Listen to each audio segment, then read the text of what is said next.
Corona काल में China की सबसे बड़ी कारस्तानी। महामारी के दौरान दुनिया को धौंस दिखा रहा है चाइना। एलएसी पर चाइना की लगातार बढ़ती हिमाकत। सीमा पर भारत ने बढ़ाई सैनिकों की तादाद। दुनिया भर में फैले कोरोना महामारी के बीच भी चाइना अपनी नापाक हरकतों से बाज नहीं आ रहा है। भारत के कई इलाकों में चीनी और भारतीय सैनिकों में झड़प की खबर आई है।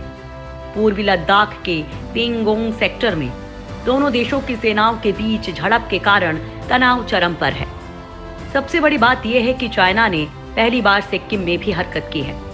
ऐसा नहीं है कि चाइना केवल भारत के खिलाफ ही हरकतें कर रहा है, बल्कि वो अपने छोटे पड़ोसियों के साथ साथ अमेरिका और ऑस्ट्रेलिया से लेकर पश्चिमी देशों को भी धमकाने से बाज नहीं आ रहा है। विशेषज्ञों का मानना है कि चाइना अपने क्षेत्रीय विस्तारवाद को लेकर काफी मुखर होने की कोशिश कर रहा है। आखिर ऐसे वक्त में जब पूरी दुनिया कोरोना महामारी से निपटने में व्यस्त है, चाइना सीमा पर ऐसी हरकतें क्यों कर रहा है? चाइना अचानक भारतीय सीमा पर क्यों नई नई चालें चल रहा है? क्या कोरोना के आरोपों से ध्यान हटाना चाहता है चाइना? क्या ग्लोबल सुपर पावर बनना चाहता है चाइना? क्या पड़ोसियों की जमीन हड़पना चाहता है चाइना? विशेषज्ञ चीन की इन हरकतों के पीछे उस पर कोरोना महामारी से ठीक तरीके से नहीं निपटने के लग रहे आरोपों को जोड़कर देख रहे हैं। सबसे बड़ी चिंता की बात कम्युनिस्ट पार्टी ऑफ चाइना यानी कि सीपीसी का इस महामारी के दौरान भी खुद को ग्लोबल ताकत के तौर पर पेश करने की कोशिश है। चीनी सेना का ये दुस्साहस कोविड-19 के फैलने के बहुत पहले से बढ़ रहा था। सीपीसी नेतृत्व में ये राय बन रही है कि विवादित इलाकों पर चाइना को अपनी ताकत का प्रदर्शन करना चाहिए। चाइना के 2019 में पेश किए गए व्हाइट पेपर में इस बात का जिक्र भी है। इसी के तहत चीनी सेना अपने देश के हितों और क्षेत्रीय दावे को बढ़ाने की कोशिश में जुटी है। पूरी दुनिया इस समय कोरोना महामारी से जूझ रही है। दूसरे विश्व युद्ध के बाद मानव जाति पहली बार ऐसी त्रासदी झेल रही है।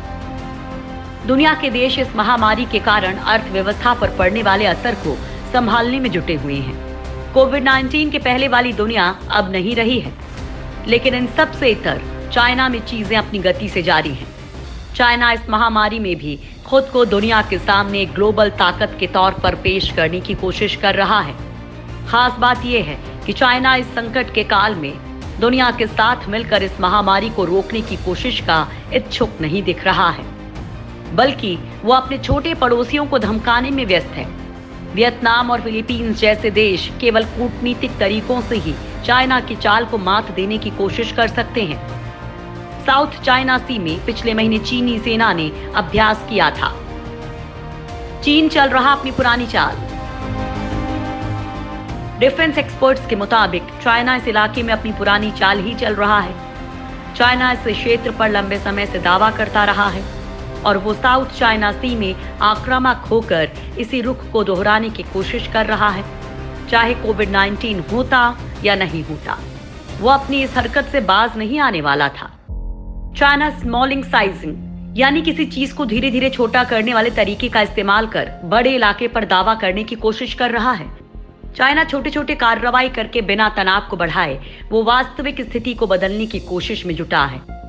वैसे चाइना का मकसद केवल साउथ चाइना सी ही नहीं है, बल्कि इससे ताइवान, जापान और दक्षिण कोरिया को भी चीनी सेना के दुस्साहस को झेलना पड़ रहा है। चीन का एयरक्राफ्ट कैरियर ताइवान और जापान के करीब से गुजरा था। इसके अलावा चीनी वायुसेना के लड़ाकू विमान ताइवान की वायु सीमा के करीब से गुजरा था। मार्च में दक्षिण कोरिया ने चीनी Y-9 लड़ाकू विमान की कोरियाई सीमा का उल्लंघन करने के बाद अपनी लड़ाकू विमान उसका काउंटर करने के लिए भेजा था। भारतीय सैनिकों से भी झड़प। भारतीय और चीनी सैनिकों के बीच लद्दाख और सिक्किम में पथराव और झड़प के बाद भारत ने सीमा पर अतिरिक्त बलों की तैनाती कर दी है। इस तरह की भी रिपोर्ट थी कि चीनी हेलीकॉप्टर्स ने भारतीय वायुसेना का उल्लंघन किया था, जिसके बाद वायुसेना के सुखोई लड़ाकू विमान एक्शन में आ गए थे। हालांकि अब भी भारत और चाइना के बीच सीमा पर तनाव बढ़ता ही जा रहा है। सिक्किम से सटी सीमा पर भारत और चीन के सैनिकों के बीच टकराव हुआ। हालांकि इसे स्थानीय दखल के बाद सुलझाने की बात कही जा रही है, लेकिन बदले माहौल में चीन की सीमा से सटा लद्दाख का इलाका भी चर्चा में है। चाइना के साथ भारत की विवादित सीमा का लद्दाख क्षेत्र अलर्ट पर है। रिपोर्ट से पता चलता है कि चाइना की पीएलए ने 1962 की जंग के एक पुराने पड़ाव गलवान नदी के पास टेंट लगाया है और देमचोक क्षेत्र में निर्माण शुरू कर दिया। पूरी दुनिया को धमका रहा है चाइना। डोनाल्ड ट्रंप प्रशासन पर हमला करने के साथ साथ कम्युनिस्ट पार्टी ऑफ चाइना के अधिकारी ऑस्ट्रेलिया के नीति निर्धारकों और यूरोपीय देशों से अपनी बात मनवाने की कोशिशों में जुटा है। जब भी पश्चिम का कोई भी अधिकारी चाइना पर कोरोना मामले शुरू होने में सही तरीके से नहीं निपटने के लिए उंगली उठाता है, वैसे ही सीपीसी उल्टे पश्चिमी दुनिया को इसका दोषी ठहराने लगता है। साथ ही वो ग्लोबल संस्थाओं को अपने गलत एजेंडा के प्रचार में झोंक रहा है। चाइना इसके जरिए पूरी दुनिया के सामने अपनी ताकतवर छवि बनाने की कोशिश में है। लिहाजा कोरोना महामारी के समय भारत और दुनिया के देशों को अपनी सामाजिक और आर्थिक चीजों पर प्राथमिकता से ध्यान देने की जरूरत है, क्योंकि कम्युनिस्ट पार्टी ऑफ चाइना का अलग एजेंडा है और अगर इस पर ध्यान नहीं दिया गया तो इसका बड़ा खामियाजा भुगतना पड़ सकता है।